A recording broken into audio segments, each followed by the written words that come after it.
Tu palabra. Lectura del libro del profeta Jonás. En aquellos días el Señor volvió a hablar a Jonás y le dijo: levántate y vete a Nínive, la gran capital, para anunciar ahí el mensaje que te voy a indicar. Se levantó Jonás y se fue a Nínive, como le había mandado el Señor. Nínive era una ciudad enorme. Hacían falta 3 días para recorrerla. Jonás caminó por la ciudad durante un día, pregonando: dentro de 40 días Nínive será destruida. Los ninivitas creyeron en Dios, ordenaron un ayuno y se vistieron de sayal, grandes y pequeños. Llegó la noticia al rey de Nínive, que se levantó del trono, se quitó el manto, se vistió de sayal, se sentó sobre la ceniza y en nombre suyo y de sus ministros mandó a proclamar en Nínive el siguiente decreto: que hombres y animales, vacas y ovejas no prueben bocado, que no pasten ni beban, que todos se vistan del sayal e invoquen con fervor a Dios, y que cada uno se arrepienta de su mala vida y deje de cometer injusticia. Quizás Dios se arrepienta y nos perdone, aplaque el incendio de su ira y así no moriremos. Cuando Dios vio sus obras y cómo se convertían de su mala vida, cambió de parecer y no les mandó el castigo que había determinado imponerles.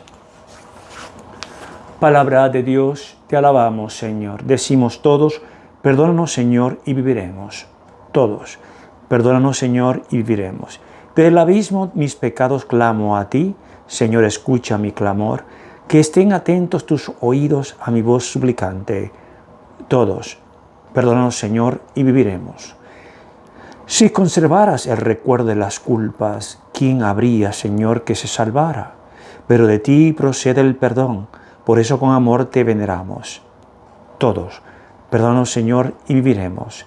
Como aguarda a la aurora el centinela, aguarda Israel al Señor, porque el Señor viene la misericordia y la abundancia de la redención, y Él redimirá a su pueblo de todas sus iniquidades. Todos: perdónanos, Señor, y viviremos. El Señor esté con todos ustedes y con tu espíritu. Proclamación del Santo Evangelio según San Lucas. Gloria a ti, Señor. En aquel tiempo entró Jesús en un poblado y una mujer llamada Marta lo recibió en su casa. Ella tenía una hermana llamada María, la cual se sentó a los pies de Jesús y se puso a escuchar su palabra. Marta, entre tanto, se afanaba en diversos quehaceres, hasta que, acercándose a Jesús, le dijo: Señor, ¿no te has dado cuenta de que mi hermana me ha dejado sola con todo el quehacer? Dile que me ayude. El Señor le respondió: Marta, Marta, muchas cosas te preocupan y te inquietan, siendo así que una sola es necesaria. María escogió la mejor parte y nadie se la quitará. Palabra del Señor. Gloria a ti, Señor Jesús. En el día de hoy no sé cómo voy a ir. Si voy a ir por la primera lectura, que me gusta y muchas cosas que hablar acerca de lo que está pasando hoy, o hablamos del trabajo y de la contemplación o de la oración.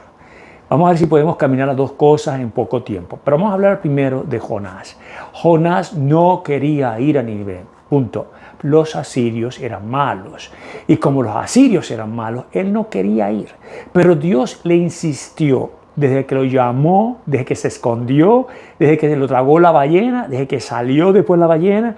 Dios le dijo el mismo mensaje. Es decir, que Jonás sabía que algo iba a pasar en Nínive. Estaba segurísimo. Había en su vida el ejemplo de lo que había pasado desde que se escondió debajo del barco. Y también la insistencia de Dios. Es decir, que tiene una experiencia de Dios. Jonás tiene una experiencia de Dios fuertísima. Él sabía que iba a pasar. Y sin embargo, Jonás fue a Nínive de mala gana, porque no quería ir. Y sin embargo, la palabra de Dios entró a la gente tan fuerte, aquella gente mala, perversa, que hacían de todo con los seres humanos, se convirtieron. Tanto así que te das cuenta que el rey se bajó del trono, se quitó la vestidura y mandó a ayunar hasta los animalitos. Es decir, que todo el mundo tuvo que ayunar, hasta el gato de la casa. Y el perico también ayunó. Porque Dios mira los ojos con misericordia y quiere decir que iba a destruirla, pero no la destruyó. Quiere decir que cada vez que usted escucha una profecía, no piensa que va a pasar. La única forma que haya un Jonás, que haya tenido una experiencia fuerte de Dios y sabe que Dios le ha hablado. Y sin embargo, si le ha hablado, cambió Dios de parecer. Y quiero hablar de esto porque hay un problema ahorita que yo estoy orando mucho a la Santísima Virgen María por el problema de Israel y Hamás en Medio Oriente, porque eso es una pólvora de tiempo. Y hay que orar, le invito a usted a orar, que oremos porque hoy en día el enemigo es muy astuto y se mete en las personas y hacemos cosas horribles y estamos a la defensiva. Hay muchos países que están como a la defensiva. Y yo te pido hoy, en este momento, que oremos por Israel. Mucho, pero mucho. Y por Hamás, ese grupo extremista que está en la parte de Gaza, la franja de Gaza. Oremos por el Medio Oriente.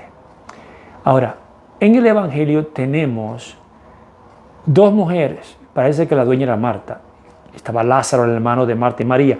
Pero a mí lo que me llama la atención es que las dos hicieron el trabajo correcto, porque si te pones a pensar, Marta estaba haciendo de comer ¿para quién?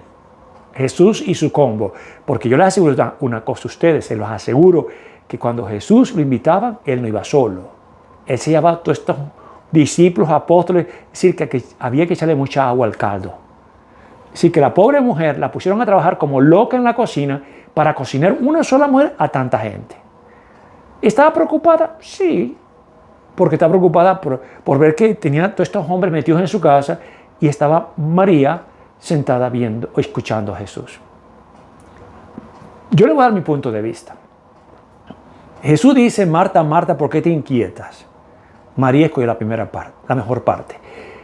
Cuando yo me coloco o me pongo a pensar en esto, que Él puede multiplicar los panes, que Él puede multiplicar los pescados. Y yo no sé si Marta estuvo ahí, porque si yo estoy ahí, yo no me preocupo. Pues le digo, Jesús, aquí hay mucho trabajo, hay que cocinar mucho, pero yo me quedo hablando contigo. Si quizás si Marta hubiera tenido la experiencia de la multiplicación de los panes y los pescados, quizás hubiera sentado al lado de María.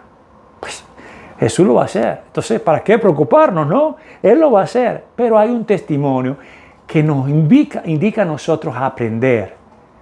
Que tenemos que hacer nuestros esfuerzos, claro que sí, pero tenemos que confiar en un Dios que nos ama. Entonces quiere decir que hoy, en esta Santa Misa, te invito primero que no le hagas caso a esas profecías que están pasando, que ya escuché varias, que este es el fin del mundo, con el caso de Israel y Hamás, en la franja de Gaza. Yo te pido que oremos, porque hay que orar mucho por ese pueblo, pero sí te digo que ninguna profecía se va a dar si Dios no la hace. Y usualmente las profecías no vienen de Dios, sino del pecado de nosotros, que hacemos horriblemente cosas para que venga la desgracia. Entonces hay que orar mucho. Y en el caso de Marta y María, yo te invito a que seamos María, que hagamos nuestro esfuerzo, pero que Dios es primero en tu vida y en mi vida. Confío en ti, Señor. Tu palabra es eterna, en ella espero.